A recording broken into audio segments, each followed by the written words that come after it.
Isang linggo matapos ilibing si Mama, pinalitan ni Clara ang bango ng aming bahay. Ang amoy ng sampagita, naging amoy ng gamot at kamatayan.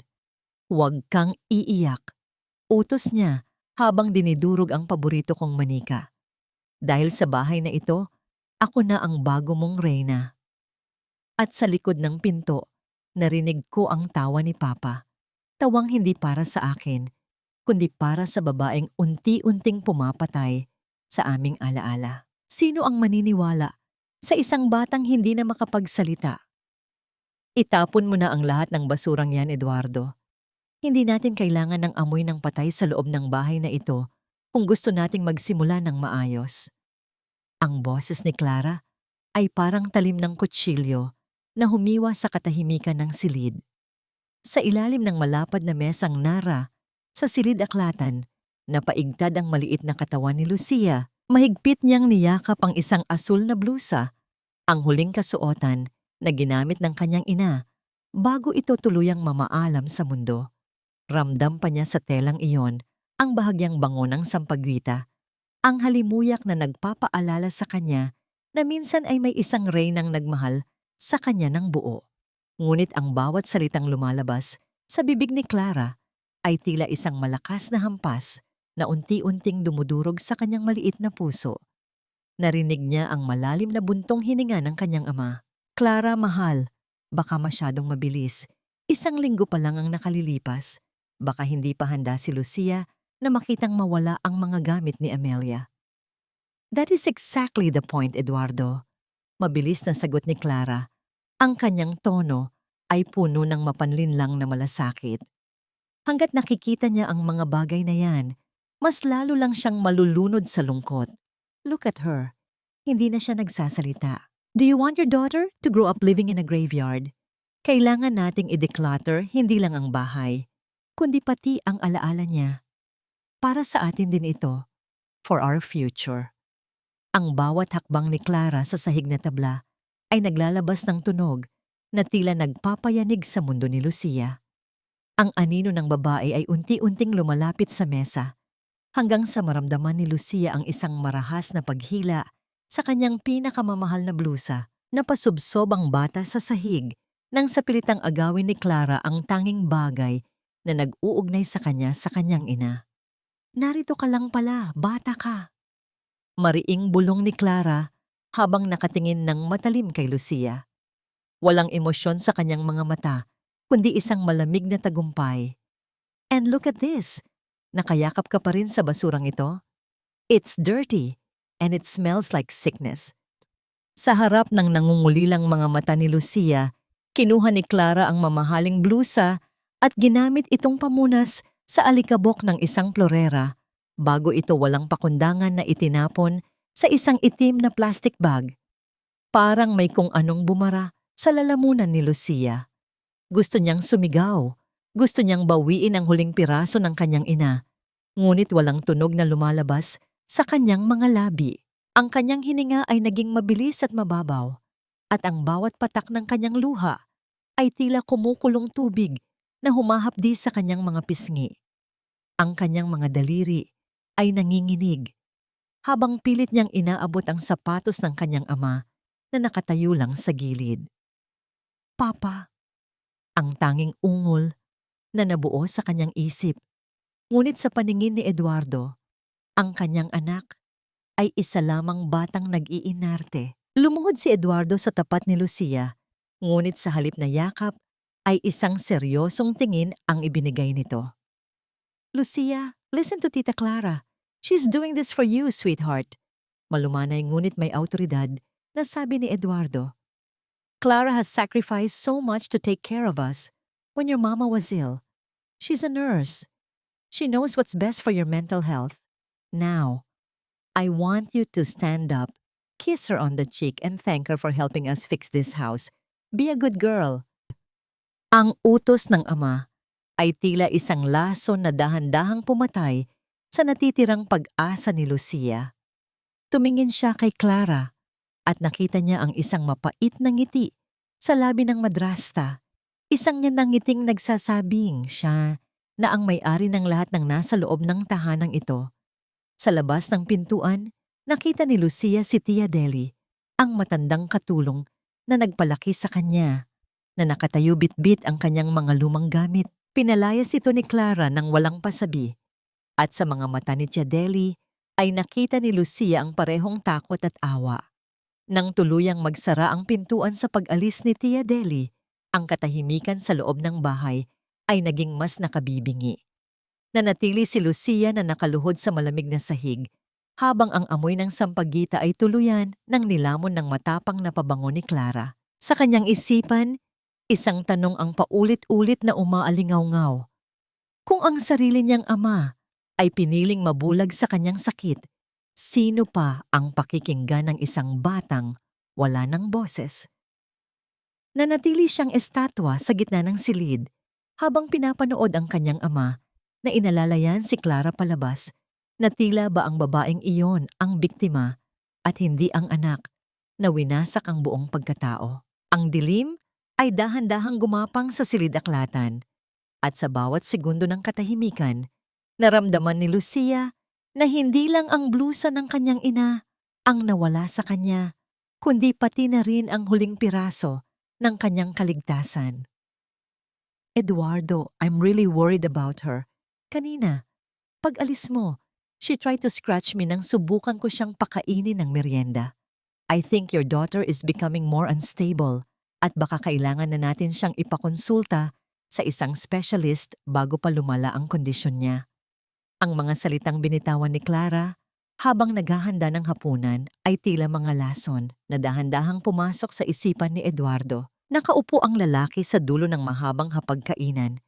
Ang kanyang mga balikat ay nakalaylay dahil sa pagod mula sa opisina at sa bigat ng pangungulila na hindi pa rin nawawala. Sa kabilang dulo, nakaupo si Lucia. Ang kanyang mga mata ay nakapako sa pinggang walang laman. Naririnig niya ang lahat ng kasinungalingan ni Clara, ngunit ang bawat salita ay tila isang pader na unti-unting itinatayo sa pagitan nila ng kanyang ama. Isang mabigat na buga ng hangin ang kumawala sa dibdib ni Eduardo. She was never like this before, Clara. Lucia was the sweetest child. Baka dahil lang ito sa shock ng pagkamatay ni Amelia. That's what I thought too at first, Eduardo. Mabilis na sagot ni Clara habang inilalapag ang isang basong gatas sa tapat ni Lucia na may kasamang matalim na tingin na siya lang ang nakakakita. But it's been weeks. I am a nurse. I've seen this before. Ang trauma ay nagbabago ng karakter ng isang bata. If we don't set boundaries now, baka maging delikado siya hindi lang sa sarili niya, kundi pati sa ating dalawa. I am just protecting this family. You know that, right? Hinawakan ni Eduardo ang kamay ni Clara sa ibabaw ng mesa, isang kilos ng pasasalamat na nagpahirap sa paghinga ni Lucia. Ang bawat haplos ng kanyang ama sa kamay ng babaeng nagnanakaw ng kanilang katahimikan ay tila isang kutsilyong umiiwa sa kanyang balat. Nais ni Lucia na sumigaw, na sabihing si Clara ang nanakit sa kanya, na ang mga pasa sa kanyang braso ay hindi galing sa sarili niyang kuko, kundi sa mahigpit na pagkakahawak ng madrasta habang pinipilit siyang ubusin ang pagkaing panis. Ngunit sa tuwing susubukan niyang ibuka ang kanyang mga labi, ang tanging lumalabas ay ang malamig na hangin ng kanyang sariling takot. Ang boses na minsan ay pumupuno ng tawa sa bahay na yon ay tuluyan ng kinulong ng malagim na pagbabanta sa mga mata ni Clara. Lucia, sweetheart, inumin mo na ang gatas mo. Malumanay ngunit may diin na utos ni Eduardo. Ang kanyang atensyon ay nahahati sa pagitan ng pag-aalala sa anak at ng pagnanais na matapos na ang araw. Tita Clara prepared that just for you. Magpasalamat ka naman. Dahan-dahang iniangat ni Lucia ang kanyang nanginginig na mga kamay upang abutin ang malamig na baso. Sa ilalim ng mesa, naramdaman niya ang matulis na dulo ng sapatos ni Clara na mariing nakadiin sa kanyang namamagang binti. Isang tahimik na babala. Isang paalala kung sino ang tunay na nasusunod kapag nakatalikod ang kanyang ama. Ipinikit ni Lucia ang kanyang mga mata at nilagok ang gatas habang ang mga maiinit na luha ay sunod-sunod na naglandas sa kanyang mga pisngi, humahalo sa tamis ng inumin na tila naging kasing pait ng kanyang kapalaran. Nang lumalim ang gabi, ang buong mansyon ng mga Herrera ay binalot ng isang nakabibinging tahimik. Si Eduardo ay nagkulong sa kanyang silid-aklatan, nilulunod ang sarili sa mga papeles at trabaho upang takasan ang mga alaala ni Amelia na patuloy na nagmumulto sa bawat sulok ng bahay. Samantala, si Lucia ay nakahiga sa malamig na sahig ng kanyang kwarto. Inalis na ni Clara ang kanyang malambot na kama dahil ayon dito, kailangan ng bata ng disiplina upang tumino ang pag-iisip. Dahil sa panunuyo ng kanyang lalamunan at pangangalam ng sikmura, napilitan si Lucia na gumapang palabas ng kanyang silid. Ang kanyang maliliit na paa ay walang ingay na humakbang sa makinis na hagdanan pababa sa kusina. Ngunit bago pa man siya makarating sa huling baitang, natigilan siya. Ang mahinang liwanag mula sa pasilyo ay tumama sa figura ni Clara na nakatayo sa harap ng marmol na lababo. Wala na ang maamong muka na ipinapakita nito kay Eduardo. Ang tindig ni Clara ay tuwid. Ang kanyang anino ay tila isang malaking halimaw na handang lumamon sa buong kabahayan. Pinapanood ni Lucia kung paano maingat na nagtimpla ng kape ang madrasta para sa kanyang ama. Ngunit ang nagpatigil sa paghinga ng bata ay ang sumunod na ginawa nito. Mula sa malalim na bulsa ng kanyang bestida, humugot si Clara ng isang maliit na botelya. Ang parehong botelya na nakita ni Lucia na itinatago nito sa ilalim ng kutsyon ng kanyang inang, si Amelia, noong mga huling araw nito. Sa isang kalmadong galaw, pinatakan ni Clara ng ilang patak ng malinaw na likido ang umuusok na kape ni Eduardo. Ang banayad na paggalaw ng kutsara sa loob ng tasa ay lumikha ng isang nakakakilabot na musika sa pandinig ni Lucia. Isang ritmong nagbabadya ng panibagong panganib. Habang hinahalo ang kape, dahan-dahang lumingon si Clara sa direksyon ng hagdanan. Isang maliit at mapanuyang ngiti ang gumuhit sa kanyang mga labi.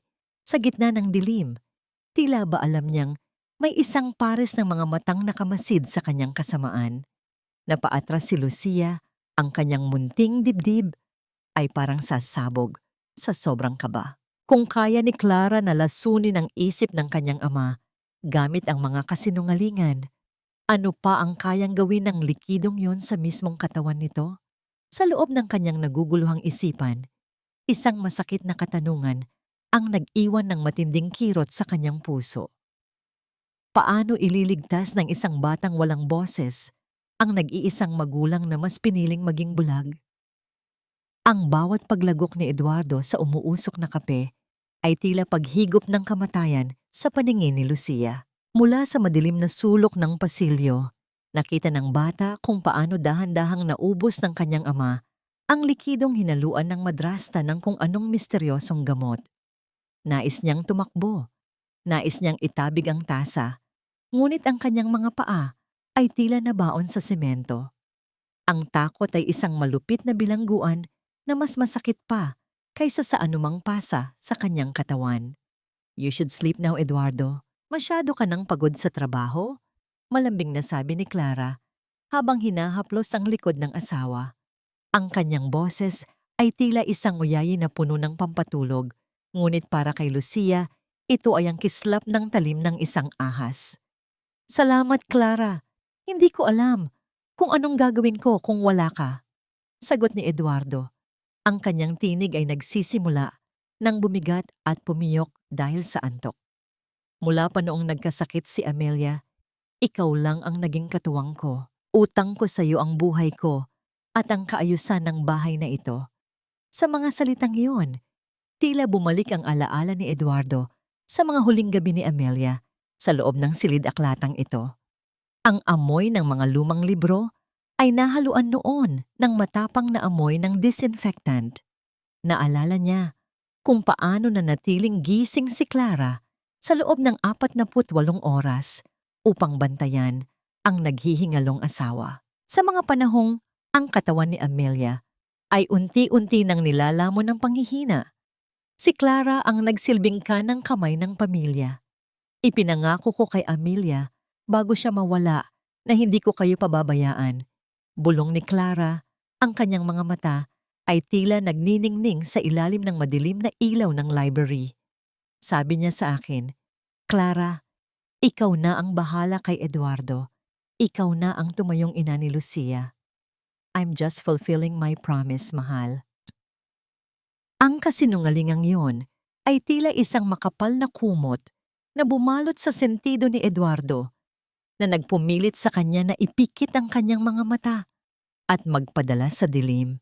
Nang tuluyang makatulog ang ama sa kanyang malaking upuang balat, dahan-dahang lumapit si Clara sa pasilyo kung saan nakatago si Lucia.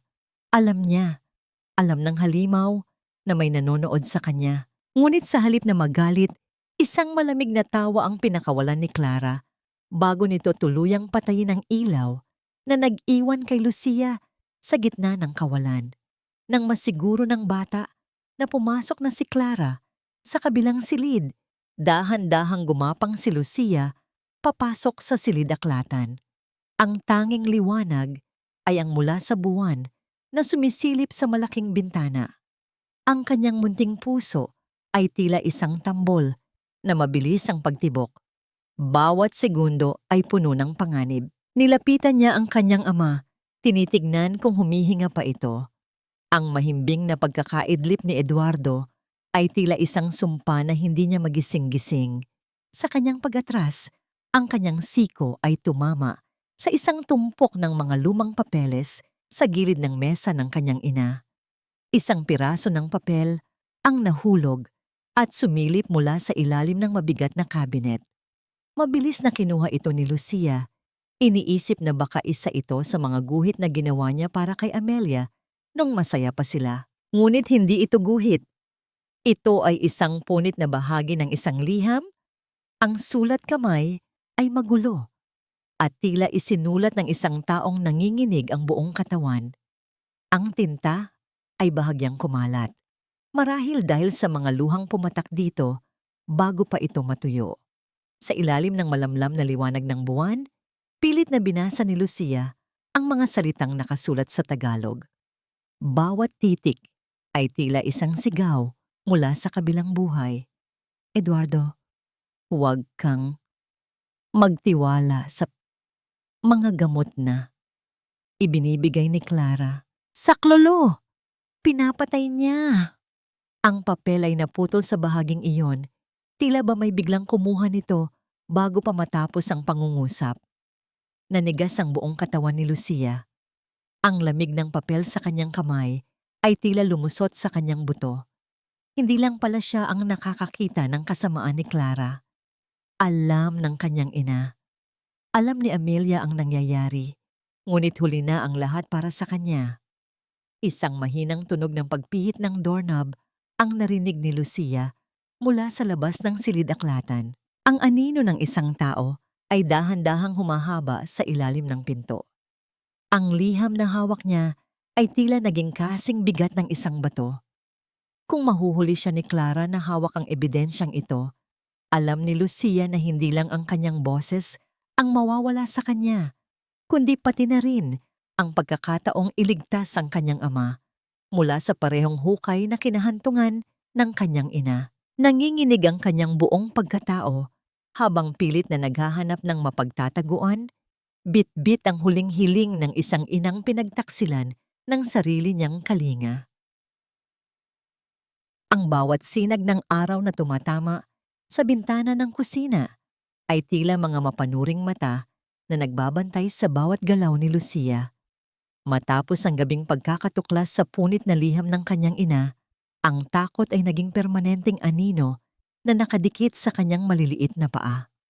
Maaga siyang nagising upang itago ang papel sa loob ng suotan ng kanyang lumang unan, ang tanging lugar na hindi pa pinapakialaman ng madrasta. Sa gitna ng kusina, nakatayo si Clara na tila isang reynang nagmamando sa kanyang nasasakupan. Ang kanyang puting uniforme ay walang kasing linis, ngunit ang bawat salitang lumalabas sa kanyang bibig ay puno ng dumi ng pagkatao. Sa tapat ni Lucia ay isang mangkok ng lugaw na malamig na at tila may kakaibang amoy ng gamot. Ubusin mo yan, Lucia. Pinaghirapan kong ihanda yan para lumakas ang iyong mahinang isip. Utos ni Clara habang dahan-dahang hinahasa ang isang kutsilyo sa tabi ng lababo. Ang tunog ng bakal na humahalo sa semento ng hasaan ay nagbibigay ng panginginig sa buong katawan ng bata. Umiling si Lucia. Alam niya ang lasa ng gamot na unti-unting nagpapatulog sa kanyang ama. Ayaw niyang maging kasing hina ni Eduardo. Sa isang mabilis na pagkilos ng pagre-rebelde, itinulak niya ang mangkok palayo sa kanya. Ang puting likido ay tumapon sa makinis na sahig na lumikha ng isang malaking mantsa na tila isang sugat sa gitna ng kusina. Ang katahimikan na sumunod ay mas nakatatakot kaysa sa anumang sigaw. Dahan-dahang ibinaba ni Clara ang kutsilyo at humakbang papalapit kay Lucia. Ang kanyang mukha ay nanatiling kalmado, ngunit ang kanyang mga mata ay naglalabas ng isang mabangis na apoy. Sayang ang biyaya, Lucia. Maraming bata ang nagugutom sa labas habang ikaw ay nag-aaksaya. Bulong ni Clara, ang kanyang boses ay tila isang kuskos ng tuyong dahon sa semento. Sabi ng Biblia, ang pag-aaksaya ay isang kasalanan. At sa bahay na ito, ang bawat kasalanan ay may katapat na paglilinis. Sa isang marahas na paghila, kinaladkad ni Clara si Lucia patungo sa malaking itim na basurahan sa sulok ng kusina.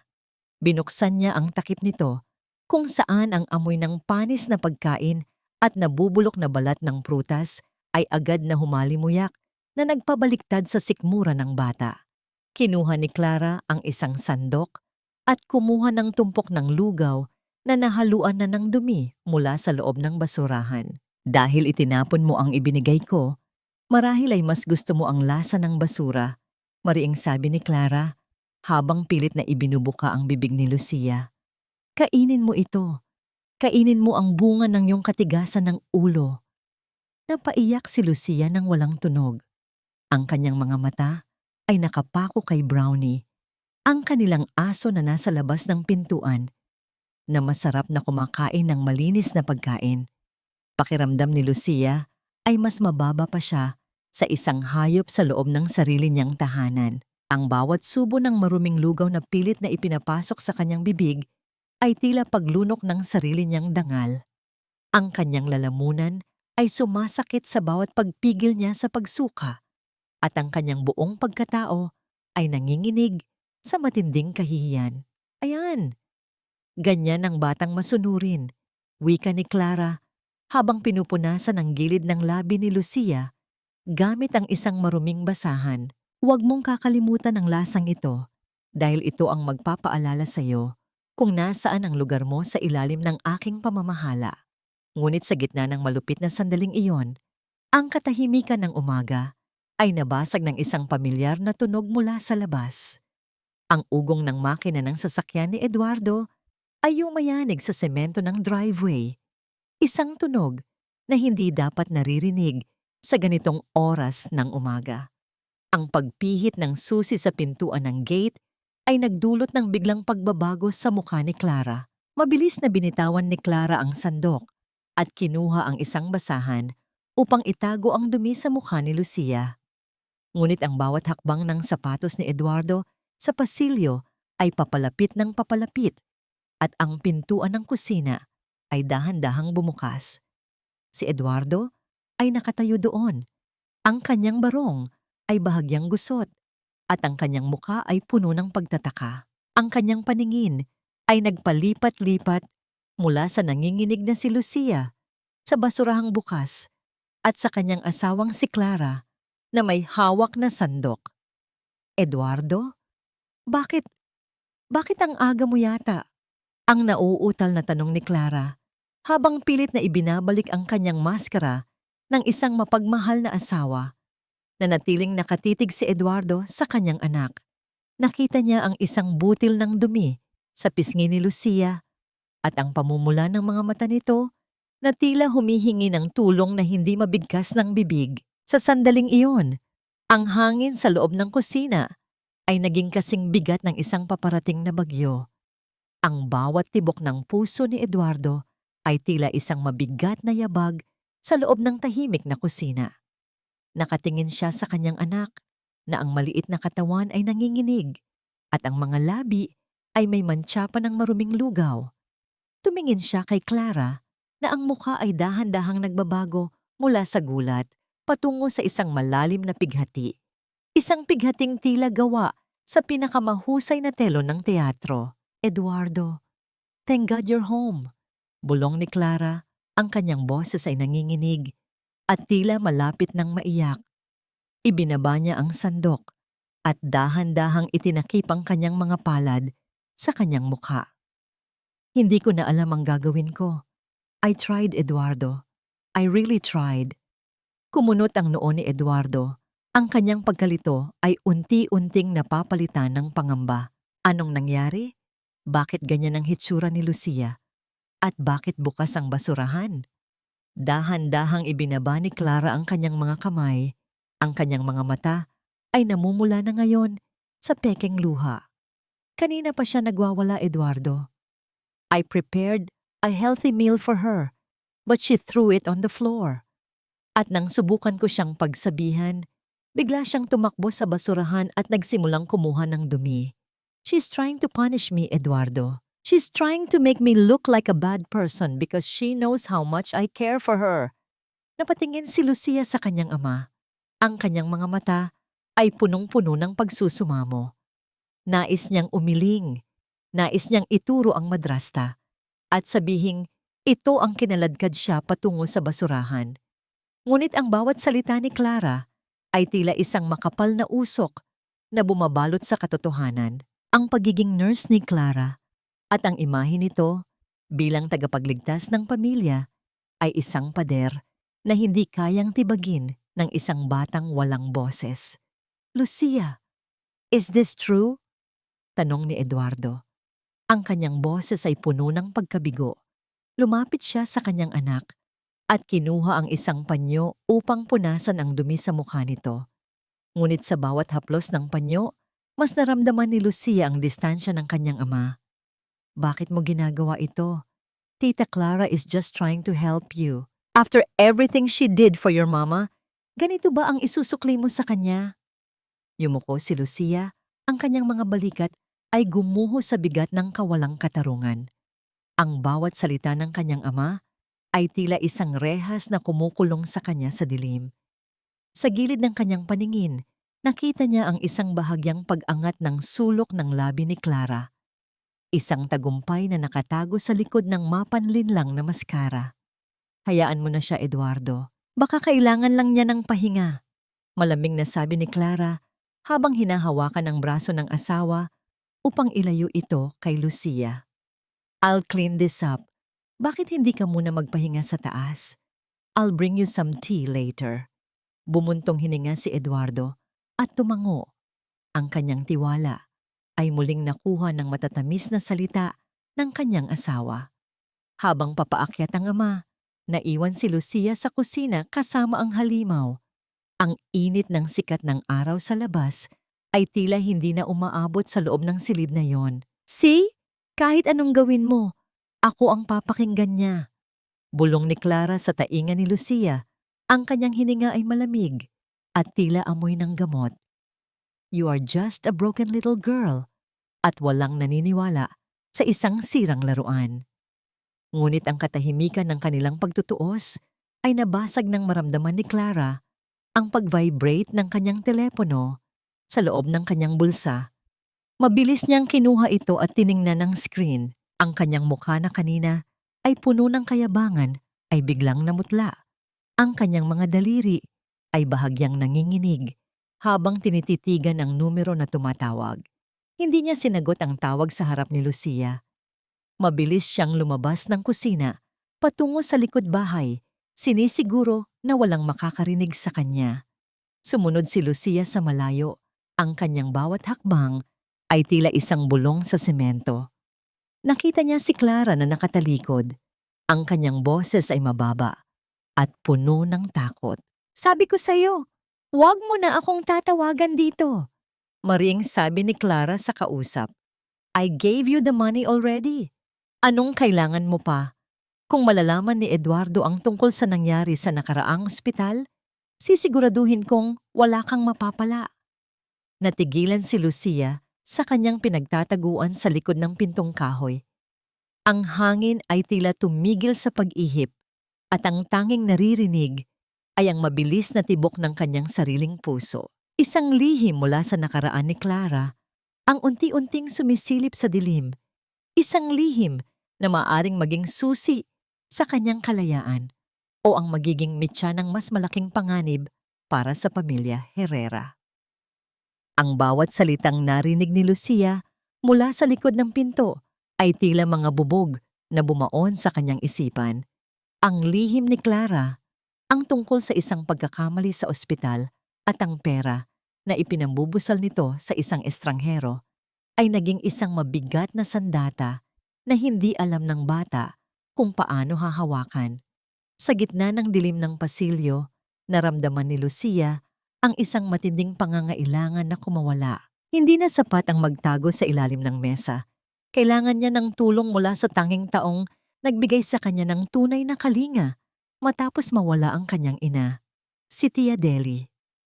Nang sumapit ang malalim na gabi, kung kailan ang buong bahay ay binalot na ng nakabibinging katahimikan, dahan-dahang bumangon si Lucia mula sa malamig na sahig. Ang kanyang bawat paghinga ay tila isang bulong na ayaw niyang marinig ng sinuman. Suot ang kanyang manipis na tsinelas, tinahak niya ang daan patungo sa bintana ng kusina na alam niyang hindi maayos ang pagkakakandado. Ang lamig ng gabi ay agad na yumakap sa kanyang maliit na katawan nang tuluyan na siyang makalabas ng mansyon. Ang kalsada ng Forbes Park ay malawak at puno ng malalaking anino mula sa mga puno ng acacia. Sa bawat dako ay tila may mga matang nakamasid sa kanya, ngunit ang pangungulila kay Tia Deli ay mas matimbang kaysa sa takot sa dilim. Naalala niya ang sinabi ng matanda bago ito umalis, na matatagpuan niya ito sa maliit na tindahan sa gilid ng palengke, kung saan ito pansamantalang nakikitira sa isang kamag-anak. Mabilis ang bawat hakbang ni Lucia.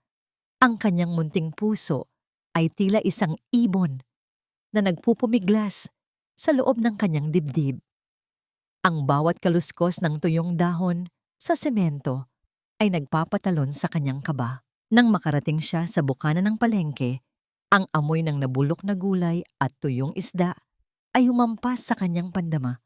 Ang palengke na dati ay puno ng ingay at buhay tuwing umaga ay tila naging isang masukal na kagubatan ng mga saradong stall at nakakatakot na katahimikan. Tia Deli? Ang tawag na nasa loob lamang ng kanyang isipan, isang boses na pilit na kumakawala sa kanyang lalamunang tuyong lalamunan. Bawat paglunok niya ay tila may mga bubog na bumabara sa kanyang kohong, isang paalala na ang kanyang boses ay ninakaw na ng matinding takot at trauma. Ang mga saradong tindahan ay tila mga higanting anino na handang lumamon sa kanyang maliit na pagkatao. Sa bawat kanto, ang kanyang mga mata ay pilit na naghahanap sa pamilyar na mukha ni Tia Deli, ang tanging init na natitira sa kanyang maginaw na mundo. Habang tinatahak niya ang isang madilim na pasilyo sa gitna ng mga bakanting stall, naramdaman ni Lucia ang isang kakaibang pakiramdam sa kanyang batok. Ang katahimikan ng gabi ay nabasag ng tunog ng mabibigat na yabag ng sapatos sa semento na tila sumasabay sa bilis ng tibok ng kanyang puso. Lumingon siya, ngunit wala siyang nakita, kundi ang usok ng malamig na hangin at ang aandap-andap na ilaw ng poste sa malayo. Ang kanyang pawis ay malagkit na humahalo sa alikabok ng palengke at ang kanyang mga binti ay nagsisimula ng manginig sa pagod. Biglang isang pares ng napakaliwanag na ilaw mula sa isang sasakyan ang tumama sa kanyang likuran na nagdulot ng isang mahabang anino sa harap niya. Ang liwanag ay tila tumatagos sa kanyang manipis na damit at ang ugong ng makina ng sasakyan ay unti-unting lumalakas habang papalapit ito sa kanya. Nais tumakbo ni Lucia, ngunit ang kanyang mga paa ay tila naging kasing bigat ng tingga. Napapikit siya nang maramdaman ang init ng makina na huminto sa kanyang tabi. Ang pag-irit ng gulong sa magaspang na semento ay nagpatindig ng balahibo ni Lucia. Ang bintana ng sasakyan ay dahan-dahang bumaba na naglalabas ng amoy ng matapang na sigarilyo at murang pabango. Isang lalaki ang nakasilip mula sa loob. Ang kanyang mga mata ay naniningkit habang pinagmamasdan ang nanginginig na bata. Ang kanyang mukha ay may pagkakahawig kay Clara, ang parehong matatalim na arko ng kilay at ang mapanuyang kurba ng mga labi. "Well, well, look who we have here!" Wika ng lalaki sa isang paos na boses na puno ng malisya. "Hindi ba't ikaw ang munting prinsesa ni Clara? What are you doing out here in the middle of the night, baby girl?" Masyadong mapanganib ang lansangan para sa isang batang katulad mo. Napaurong si Lucia, ang kanyang likod, ay tumama sa isang malamig na poste ng kuryente. Ang lalaking ito ay si Raul, ang kapatid ni Clara na madalas niyang marinig na hinihingan ng pera ang kanyang madrasta. Ang pagkislap ng singsing sa daliri ng lalaki ay tila isang babala ng mas malalim na panganib. Sa sandaling iyon, naramdaman ni Lucia na ang pagtakas niya mula sa mansyon ay hindi naging daan patungo sa kaligtasan, kundi patungo sa isang mas madilim na bitag. Dahan-dahang binuksan ni Raul ang pinto ng sasakyan at lumabas. Ang kanyang anino ay tila lumaki at lumukob sa buong paligid ni Lucia. Isang mapanganib na ngiti ang sumilay sa kanyang muka habang unti-unti niyang pinaliliit ang distansya sa pagitan nila ng bata. "Don't worry, Lucia. I'll take you back to your tita Clara." Bulong ni Raul habang inuunat ang kanyang kamay na tila isang maninila. "Sigurado akong matutuwa siya kapag nalaman niyang nahanap kita. At sigurado rin akong may kaukulang bayad ang pagliligtas ko sa'yo." Sa gitna ng masukal at madilim na kalsada, walang ibang makakarinig sa pagsusumamo ng mga mata ni Lucia. Ang boses na pilit niyang hinahanap ay nanatiling nakabaon sa ilalim ng kanyang takot, habang ang anino ni Raul ay tuluyan ng bumalot sa kanya na nag-iiwan ng isang malaking katanungan. Mayroon pa bang matatakbuhan ng isang batang wala nang mapuntahan? Ang bawat hakbang pabalik sa loob ng mansyon ng mga Herrera ay tila paglakad patungo sa sarili niyang bitayan. Hawak ni Raul ang braso ni Lucia nang may higpit na nag-iiwan ng mapupulang marka sa kanyang balat. Isang hapdi na tila nagpapaalala sa bata na walang puwang ang kalayaan para sa kanya. Ang malalaking pinto ng bahay ay bumukas at doon, sa gitna ng malawak na sala, nakatayo si Clara. Ang kanyang puting bestida ay nagniningning sa ilalim ng chandelier, ngunit ang kanyang mukha ay balot ng isang madilim na puot na mas nakakatakot kaysa sa kadiliman ng palengke. "Salamat, Raul. Alam mo na kung nasaan ang sobre mo sa kusina." Tipid na sabi ni Clara habang ang kanyang mga mata ay nananatiling nakapako kay Lucia. Nang tuluyang umalis ang kanyang kapatid, ang katahimikan sa loob ng bahay ay naging kasing bigat ng isang hatol. Dahan-dahang lumapit si Clara sa nanginginig na bata. Walang sigaw, walang galit na boses. Ang tanging naririnig ay ang marahang paghila ni Clara ng isang upuan sa tabi ng maliit na altar kung saan nakalagay ang larawan ni Amelia. Pinilit niyang paupuin si Lucia sa harap ng larawan ng sariling ina. "Gusto mo bang sumunod sa kanya, Lucia? Is that why you're running away?" Bulong ni Clara habang kinukuha ang isang matalim na gunting mula sa kanyang bulsa. Ang pagkiskis ng dalawang talim ng gunting sa isa't isa ay lumikha ng isang tunog na nagpatindig ng balahibo sa buong katawan ni Lucia. "You know, your mother was just like you. Matigas ang ulo. Ayaw makinig sa payo ng nurse niya." Sa sandaling iyon, habang nakatitig si Lucia sa mga mata ng kanyang ina sa litrato at naririnig ang bawat kiskis ng gunting, tila bumalik ang kanyang gunita sa isang gabing pilit niyang ibinaon sa limot. Isang gabing puno ng ulan at amoy ng gamot. Tila bumalik ang lahat. Nakita ni Lucia ang sarili na nakasilip sa siwang ng pinto ng silid ni Amelia. Nakahiga ang kanyang ina, hirap na hirap sa paghinga, habang ang swero sa kanyang braso ay unti-unting nauubos. Pumasok si Clara na may dalang isang asul na vial. Sa kanyang alaala, malinaw na malinaw ang bawat galaw.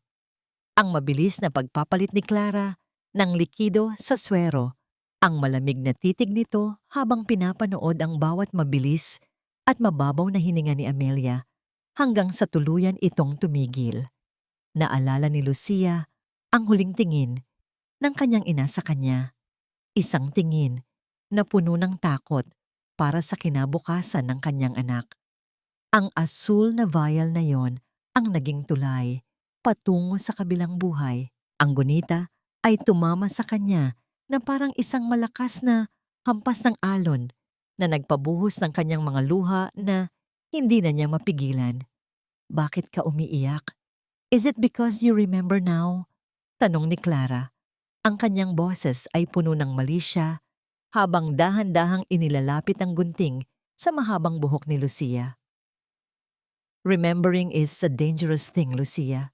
It brings back pain that you cannot handle. Naramdaman ni Lucia ang malamig na bakal ng gunting sa kanyang anit. Sa loob ng kanyang naguguluhang isipan, ang mukha ni Amelia at ang mukha ni Clara ay tila nagsasama sa isang nakakatakot na imahe. Ang bawat gupit ng gunting sa kanyang buhok ay tila pagputol sa huling hibla ng kanyang pagtitimpi. Ang kanyang puso ay tila sasabog sa sobrang galit at pighati. Ngunit sa gitna ng kanyang pagkasira, isang bagong pakiramdam ang umusbong sa kanyang dibdib. Hindi na lang ito takot. Ito ay isang nagbabagang apoy ng katotohanan. Alam na niya kung ano ang ginawa ni Clara sa kanyang ina.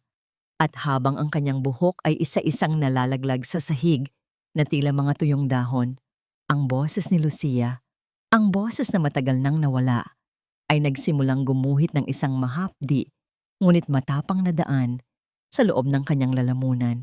Itinaas ni Clara ang gunting, tila handang itarak ito sa mesa upang takutin pa lalo ang bata, nang biglang maramdaman niya ang isang kakaibang enerhiya mula kay Lucia. Ang bata ay hindi na nakayuko. Nakatingin na ito ng diretso sa kanyang mga mata. Isang tingin na tila nagsasabing hindi na siya ang biktima na madaling takutin. Ano? Bakit ganyan ka makatingin? Asik ni Clara. Ang kanyang kamay ay bahagyang nanginginig sa gunting. Anong akala mo? Maililigtas ka ng alaala mo. Walang maniniwala sa iyo, Lucia. Walang maniniwala sa isang baliw na bata. Isang malakas na hangin ang pumasok mula sa nakabukas na bintana na nagpapatay sa mga kandila sa altar. Sa gitna ng biglaang dilim, ang tanging naririnig ay ang mabilis na paghinga ni Clara at ang tahimik ngunit matapang na pagtayo ni Lucia mula sa kanyang kinauupuan. Sa bawat segundong lumilipas sa loob ng madilim na bodega, ang lamig ng semento ay tila dahan-dahang nanunuot sa buto ni Lucia. Matapos ang marahas na paggupit ni Clara sa kanyang buhok, kinaladkad siya nito patungo sa masukal na silid sa ilalim ng hagdanan. Ang lugar kung saan itinatambak ang lahat ng mga bagay na ayaw nang makita o maalala. Ang pagpihit ng susi sa labas ng pinto ay naghudyat ng kanyang ganap na pagkakakulong. Isang tunog ng bakal na nagpapatunay na sa bahay na ito, ang kanyang tinig at presensya ay nais ng burahin ni Clara. Diyan ka nababagay, Lucia. Kasama ng mga alikabok at ng mga alaalang wala ng silbi, ang huling tinig na narinig niya bago ang tuluyang katahimikan.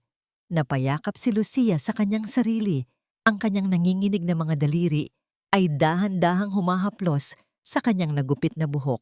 Ang bawat hibla ng kanyang maikling buhok ay tila isang sugat sa kanyang kaluluwa, isang paalala ng kanyang kawalang kapangyarihan.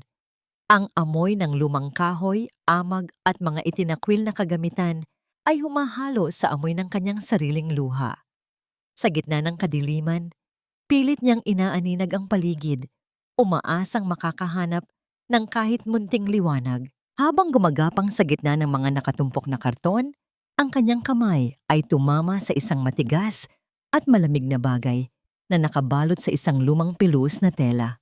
Dahan-dahan niya itong hinila at sa tulong ng manipis na sinag ng buwan na sumisilip sa maliit na siwang ng pinto, nakita niya ang isang pamilyar na kislap.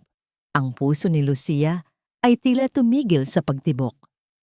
Ang music box ni Amelia, ito ang regalong ibinigay ng kanyang ina noong kanyang ikalimang kaarawan. Ang bagay na akala niya ay tuluyan ng winasak o itinapon ni Clara noong unang linggo nito sa mansyon. Dahan-dahan niyang pinihit ang susi sa ilalim nito. Ang pag-ikot ng mekanismo sa loob ay naglalabas ng isang banayad na tensyon na tila humihiling na muling mabuhay. Nang bumukas ang takip, ang isang maliit na balerina ay dahan-dahang uminog at ang bawat nota ng uyayi ni Amelia ay pumuno sa maliit na bodega. Ang bawat tunog ng bawat nota ay tila isang haplos ng kanyang ina sa kanyang noo, isang pangakong hindi siya kailanman iiwan. Ngunit ang sandali ng kanyang munting kapayapaan ay nabasag nang marinig niya ang mga yabag ng sapatos ni Clara sa kabilang panig ng pader. Agad na itinakip ni Lucia ang kanyang palad sa music box upang patahimikin ang musika. Ang kanyang hininga ay pigil habang ang kanyang tainga ay idinidikit sa malamig na kahoy ng pinto. Narinig niya ang boses ni Clara na tila may kausap sa telepono. Ang tono nito ay puno ng pagmamadali at isang uri ng pagkagahaman na hindi pa naririnig ni Lucia noon. I don't care about the market price, Raul. Basta maibenta mo ang bahay na ito sa lalong madaling panahon. Eduardo is already under my finger. Konting patak pa ng gamot at pipirma na iyon sa lahat ng papeles na kailangan ko. Mariing sabi ni Clara. Ang kanyang boses ay tila isang bulong ng demonyo sa gitna ng gabi. Kapag nakuha ko na ang titulo at ang insurance ni Amelia, aalis na tayo rito. Dadalhin ko si Eduardo sa ibang bansa kung saan walang makakaalam ng kahit ano. And that girl, Lucia. Iiwan natin siya sa isang institusyon kung saan hindi na siya makakakita pa ng sikat ng araw. Ang bawat salita ay tila isang kidlat na tumama sa puso ni Lucia. Ang plano ni Clara ay hindi lang basta pagpapahirap. Nais nitong ubusin ang lahat ng mayroon ng kanyang ama at tuluyang burahin ang pamilya Herrera sa mapa. Ang takot na naramdaman niya kanina ay unti-unting napalitan ng isang matinding determinasyon. Alam niyang hindi na sapat ang umiyak sa dilim. Kung hindi siya kikilos, ang kanyang ama ang susunod na hihiga sa tabi ng kanyang ina sa ilalim ng lupa. Sa gitna ng masukal na bodega, hawak ang music box na tila isang anting-anting. Naramdaman ni Lucia ang unang pagkakataon na ang kanyang boses ay nagpupumiglas na lumabas. Hindi na ito sigaw ng takot, kundi isang hiyaw ng katarungan na naghihintay ng tamang sandali. Ngunit paano niya babalaan ang kanyang ama kung ang bawat hakbang niya ay binabantayan ng isang halimaw na handang pumatay para sa sarili nitong kasakiman? Isang mahinang tunog ng pag-ubo mula sa itaas na palapag, mula sa silid ni Eduardo, ang nagpasinghap kay Lucia. Ang ubo na yon ay mahina, tuyo, at tila puno ng hirap. Ang gamot na ibinibigay ni Clara ay nagsisimula ng kumitil sa buhay ng kanyang ama, at ang oras ay mabilis na nauubos para sa kanilang dalawa. Ang bawat paggising ni Eduardo ay tila pag-ahon mula sa isang malalim at malapot na putik. Ang kanyang paningin ay madalas na nababalot ng hamog at ang kanyang mga alaala ay tila mga pira-pirasong salamin na mahirap pagdugtungin. Sa bawat umaga na iniaabot sa kanya ni Clara ang tasa ng kape, nararamdaman niya ang pansamantalang ginhawa. Ngunit kasunod nito ay ang kakaibang panghihina na tila unting kumikitil sa kanyang sigla. Isang hapon, habang si Clara ay nasa labas upang makipagkita raw sa isang supplier ng mga gamot, naiwan si Eduardo sa loob ng kanyang silid-aklatan. Sa kanyang paghahanap ng isang lumang dokumento Sa loob ng kanyang drawer, ang kanyang kamay ay tumama sa isang maliit na lukot na papel na nakasiksik sa pagitan ng mga mabibigat na libro. Nang buksan niya ito, nakita niya ang isang reseta ng gamot na hindi para sa kanya at lalong hindi para sa namayapang si Amelia. Ang nakasulat doon ay isang uri ng malakas na pampatulog at pampahina ng kalamnan na madalas gamitin sa mga pasyenteng may malalang karamdaman sa isip. Ang pangalan ng doktor na nakalagay sa itaas ay hindi pamilyar sa kanya. Ang mas nakapagtataka ay ang petsa ng reseta. Ito ay bago pa man mamatay si Amelia at nagpapatuloy hanggang sa kasalukuyan. Isang malamig na kilabot ang gumapang sa batok ni Eduardo. Bakit may ganitong uri ng gamot sa loob ng kanilang bahay? Kasabay ng pagdududa ay ang isang mahinang tunog ng musika na tila nagmumula sa ilalim ng sahig. Ang himig ay pamilyar, isang uyayi na madalas awitin ni Amelia kay Lucia. Dahan-dahang tumayo si Eduardo. Ang kanyang mga tuhod ay nanginginig sa panghihina, ngunit ang boses ng kanyang konsensya ay mas malakas kaysa sa bigat ng kanyang katawan. Sinundan niya ang tunog hanggang sa makarating siya sa pinto ng bodega sa ilalim ng hagdanan. "Lucia, anak, nariyan ka ba?" Ang mahina niyang tawag, ang kanyang boses ay puno ng kaba. Walang sumagot, ngunit ang musika ay biglang tumigil. Mabilis na kinuha ni Eduardo ang susi na nakasabit sa gilid at pinihit ang kandado. Ang pagbukas ng pinto ay naglabas ng amoy ng amag at alikabok. Sa gitna ng kadiliman, nakita niya ang isang maliit na figura na nakasiksik sa sulok. Ang liwanag mula sa pasilyo ay tumama sa kanyang anak at sa sandaling iyon, ang mundo ni Eduardo ay tuluyang gumuho. Hindi niya agad nakilala ang sariling anak. Ang mahaba at malasutlang buhok ni Lucia na paboritong suklayin ni Amelia ay wala na. Ito ay gupit-gupit at tila pinaglaruan ng isang malupit na kamay. Ang damit ng bata ay madumi at punong-puno ng mantsa. Nang dahan-dahang lumapit si Eduardo, nakita niya ang mga pasa sa braso ni Lucia, mga bakas ng mahihigpit na daliri na tila ibinaon sa balat ng bata. "Diyos ko, Lucia!" Ang tanging naisambit ni Eduardo habang lumuluhod sa harap ng anak. Ang kanyang mga kamay ay nanginginig habang pilit na inaabot ang pisngi ng bata. Sa unang pagkakataon sa loob ng mahabang panahon, hindi umiwas si Lucia. Tumingin siya ng diretso sa mga mata ng kanyang ama.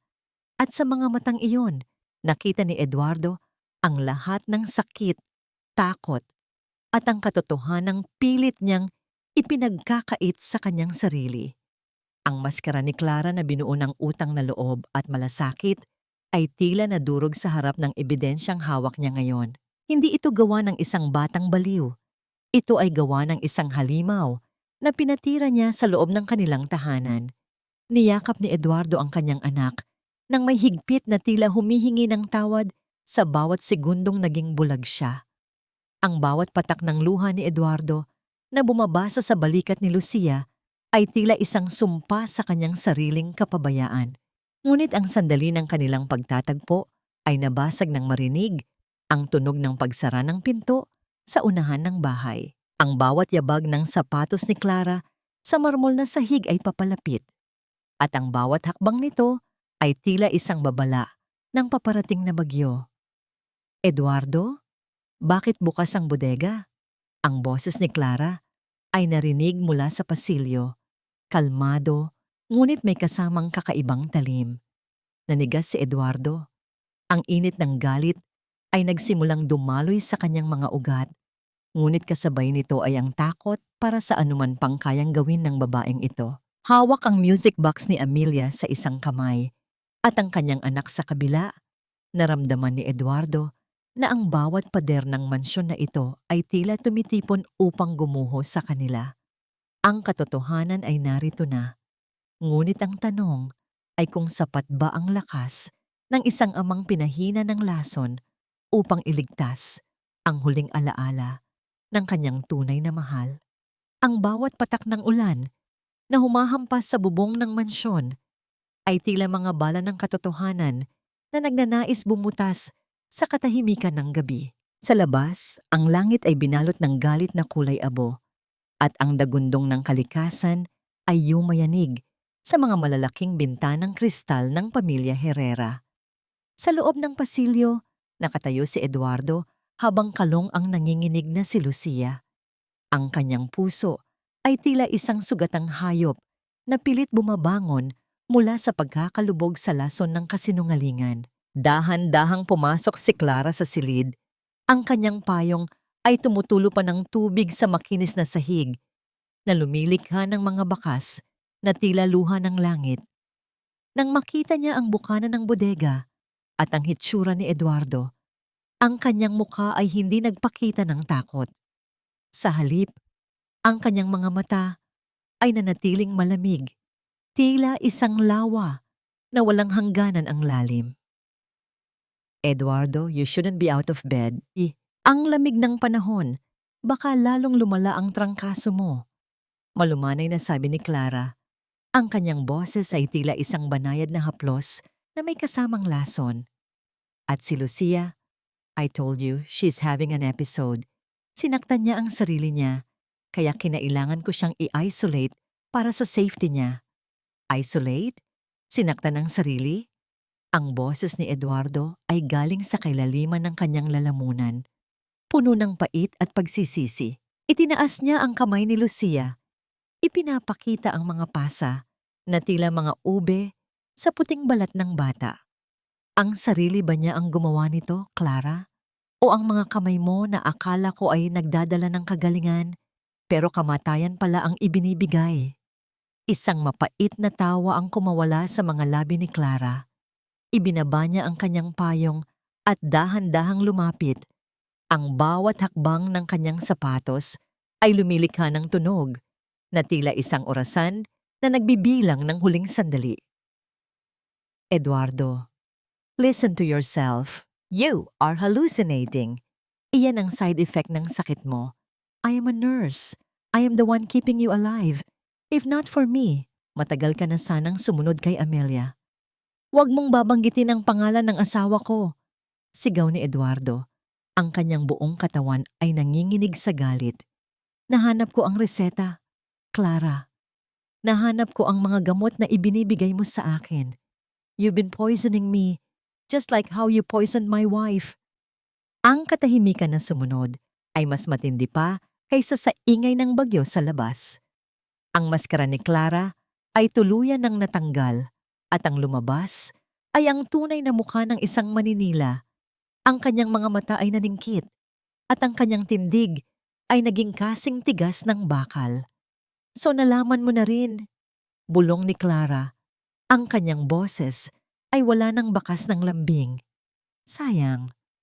We could have lived a perfect life, Eduardo. Maibibigay ko sa iyo ang lahat kung naging masunurin ka lang. Pero masyado kang nakakapit sa multo ng nakaraan. At ang batang iyan, she's a reminder of everything I hate about your marriage with Amelia. Biglang naramdaman ni Eduardo ang isang matinding pag-ikot ng paligid. Ang lason sa kanyang katawan ay tila nag-aalab na nagpapahina sa kanyang mga tuhod. Napasandal siya sa pader habang si Lucia ay nanginginig na nakakapit sa kanyang binti.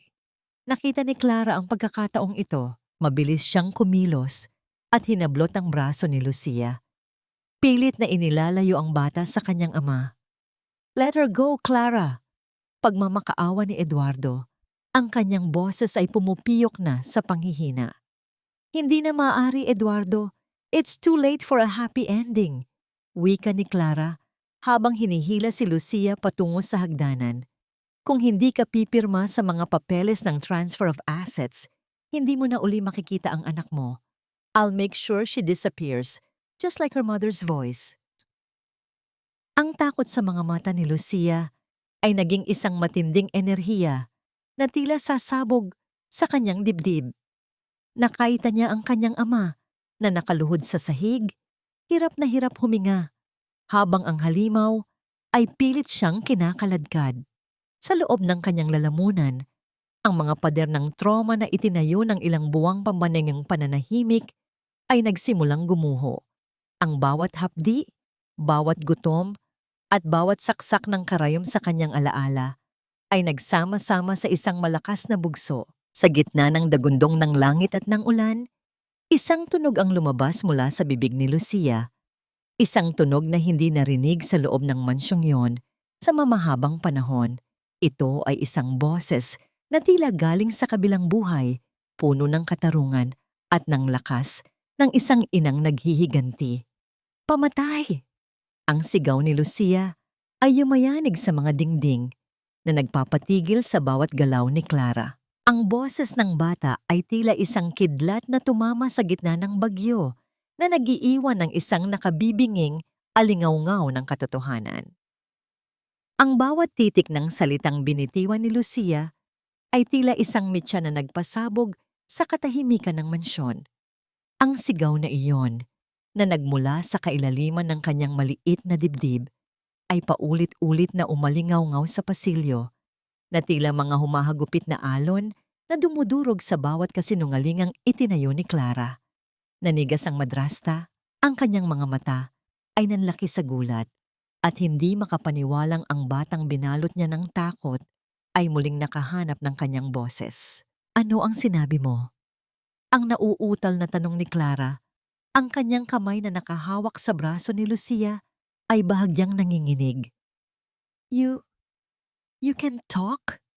Ngunit hindi natakot si Lucia. Sa halip, lalong naging matapang ang kanyang tingin. Pamatay! Pinatay mo si Mama! At pinapatay mo rin si Papa!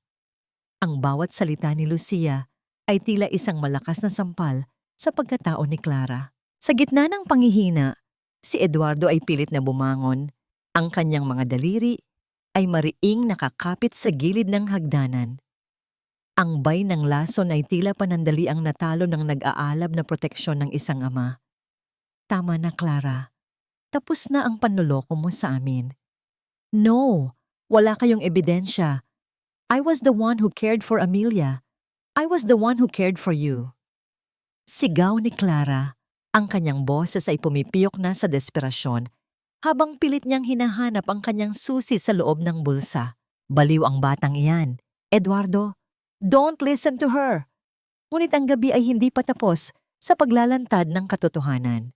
Sa gitna ng hagupit ng ulan at dagundong ng langit, ang mga ilaw ng sasakyan mula sa labas ay tumama sa malaking pinto ng mansyon. Ang mga kulay asul at pula ay nagmistulang mga mapanuring mata na kumukutitap sa gitna ng dilim, na nagbibigay ng kakaibang liwanag sa loob ng bahay. Bumukas ang malaking pinto at isang pamilyar na figura ang pumasok, si Tia Deli. Kasama niya ang dalawang lalaking nakauniporme. Ang kanilang mga mukha ay seryoso at walang bahid ng pag-aalinlangan.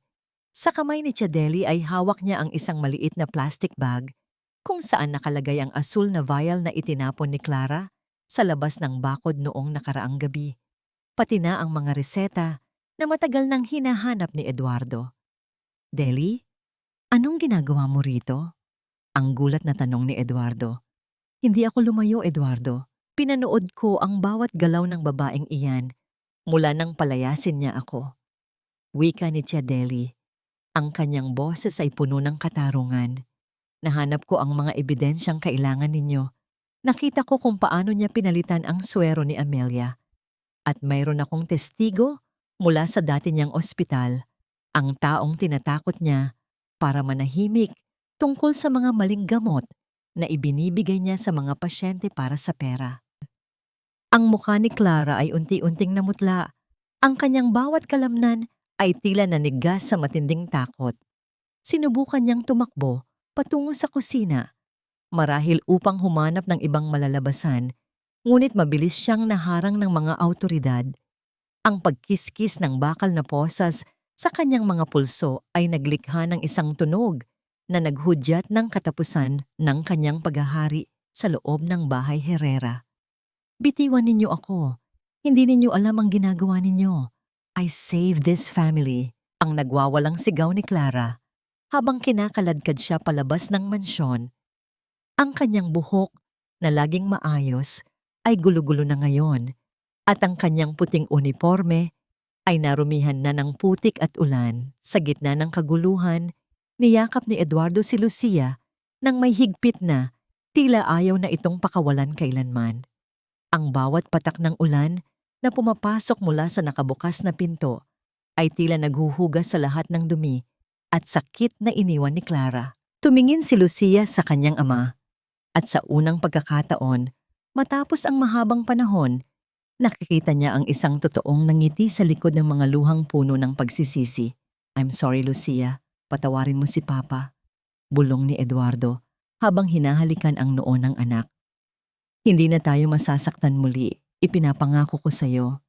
Habang unti-unting lumalayo ang mga ilaw ng sasakyan ng pulis, ang Mansyon Herrera ay muling binalot ng isang kakaibang katahimikan. Ngunit hindi na ito ang nakabibinging katahimikan ng takot, kundi ang simula ng isang payapang gabi kung saan ang bawat sugat ay maaari na ring magsimulang maghilom.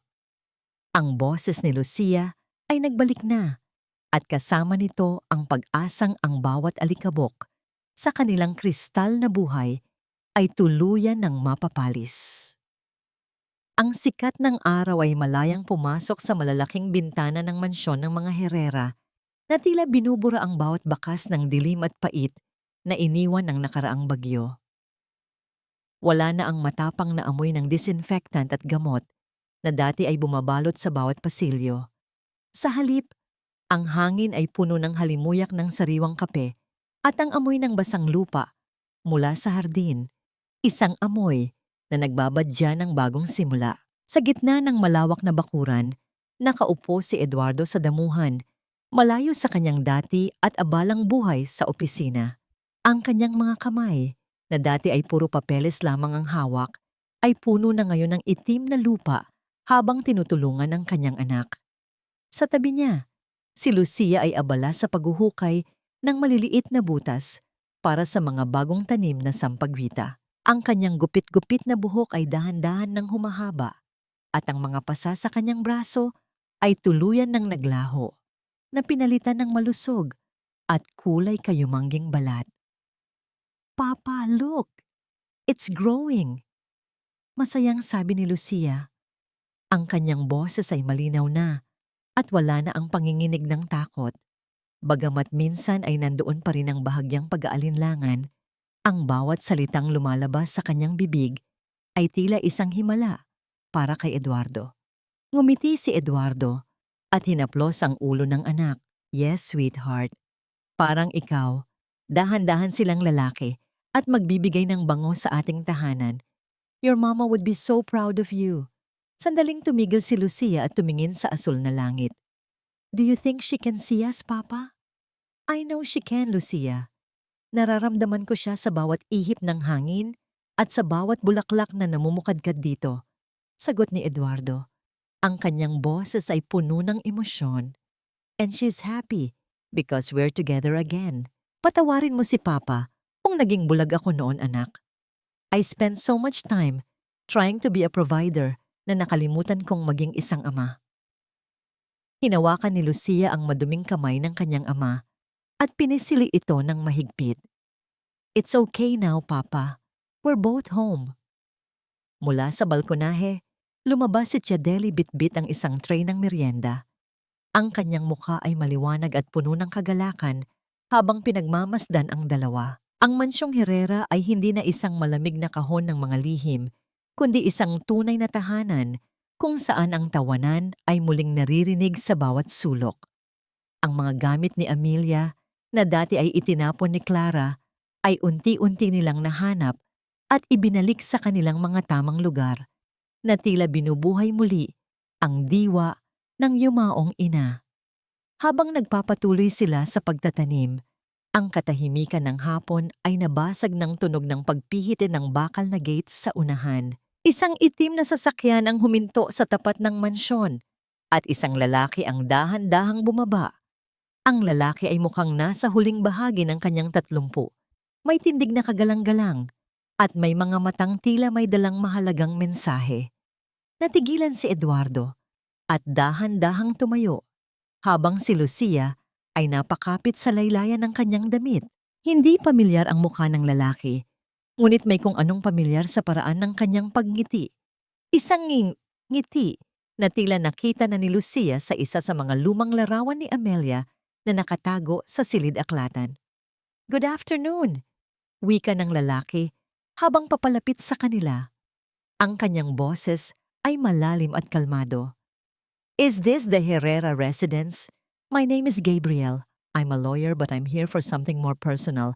I was a close friend of Amelia. And I think there's something she wanted me to give to Lucia kapag naging sapat na ang kanyang lakas." Nagkatinginan sina Eduardo at Tia Deli. Ang pagdating ng estrangherong ito ay nagdala ng isang bagong kaba sa dibdib ni Lucia. Ngunit hindi na ito ang takot na naramdaman niya kay Clara. Ito ay isang uri ng kaba na puno ng pag-asa at panibagong misteryo. Sino ang lalaking ito? At anong lihim pa ang iniwan ni Amelia para sa kanyang anak?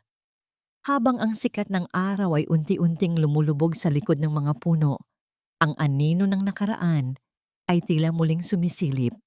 Ngunit sa pagkakataong ito, hindi na ito upang manakit, kundi upang tuluyan ng buuin ang mga pira-pirasong katotohanan ng kanilang pamilya. Ang mga bulaklak ng sampagita sa hardin ng mga Herrera ay tuluyan ng namukadkad, ang kanilang mapuputing talahib ay tila mga bituing bumagsak sa luntiang damuhan. Ang bango nito ay hindi na lamang isang paalala ng nakaraan, kundi isang sagisag ng kasalukuyang puno ng pag-asa. Lumipas ang ilang buwan mula nang madala si Clara sa kailaliman ng rehas kung saan ang kanyang mga kasinungalingan ay hindi na makakapanakit pa ng sinuman. Ang balita ng kanyang habambuhay na pagkapiit ay nagsilbing huling tuldok sa isang madilim na kabanata na nagbigay ng katarungan sa alaala ni Amelia at sa bawat luhang ibinuhos ni Lucia. Sa loob ng silid-aklatan, kung saan dati ay nagahari ang takot, nakaupo sina Eduardo at Lucia kasama si Gabriel.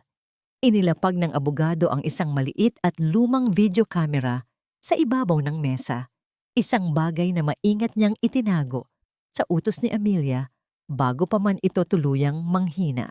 Ibinigay ito sa akin ni Amelia nung huling pagkakataon na nagkausap kami ng kaming dalawa lang.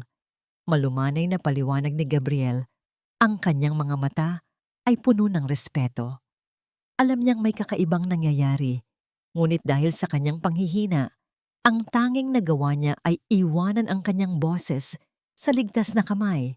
Sabi niya, "Ibibigay ko raw ito sa inyo kapag ang bahay na ito ay malinis na muli mula sa anumang alikabok." Sa pagpindot ni Eduardo sa maliit na switch, ang screen ay nagliwanag na nagpapakita ng mukha ni Amelia. Bagamat maputla at may mga bakas ng sakit, ang kanyang mga mata ay nagniningning pa rin sa pagmamahal. Ang boses ni Amelia ay pumuno sa silid, isang himig na tila haplos ng hangin sa kanilang mga pisngi. "Eduardo, aking mahal. Lucia, aking munting anghel," ang simula ng mensahe. Kung pinapanood ninyo ito, ibig sabihin ay nahanap na ninyo ang daan pabalik sa isa't isa. Eduardo, huwag mong sisihin ang iyong sarili. Ang pag-ibig ay minsan nagbubulag-bulagan, ngunit ang mahalaga ay ang muli mong pagmulat. Lucia, anak, ang boses mo ang iyong pinakamalakas na sandata. Huwag mo itong hahayaang nakawin muli ng kahit na sino. Napaiyak si Eduardo, hindi dahil sa pait, kundi dahil sa isang malalim na pagpapatawad.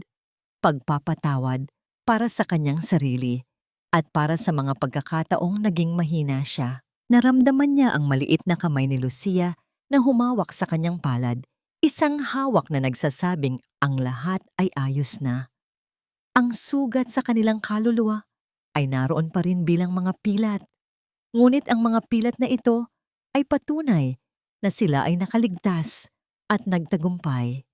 Nang sumapit ang hapunan, ang mansyon ay muling binalot ng amoy ng lutong bahay ni Tia Deli.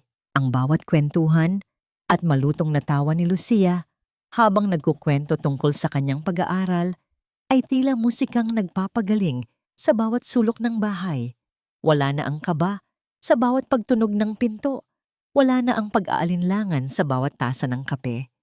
Sa huling sandali ng gabi, lumabas si Lucia sa balkonahe at tumingin sa malawak na langit. Ang pag-asa na dati ay tila isang malayong bituin ay hawak na niya ngayon sa kanyang mga kamay. Natutunan niya na ang katahimikan ay isang bilangguan, ngunit ang katotohanan ang susi na magpapalaya sa kahit na sinong nakakulong sa dilim. Ang pamilya Herrera ay hindi na binuo ng perpektong kristal na walang bahid. Sila ngayon ay tila isang kristal na nabasag, ngunit muling binuo ng may higit na ingat at pagmamahal. Mas matibay, mas totoo, at mas nagniningning sa kabila ng mga pinagdaanang bagyo. Sa ilalim ng liwanag ng buwan, ang bawat talulot ng sampagita ay yumuyukod sa hangin. Tila nagbibigay ng huling basbas sa isang tahanang muling natagpuan ang kanyang tunay na kaluluwa. Payapa na ang kahapon, at ang bukas ay isang awit na silang dalawa na ang susulat.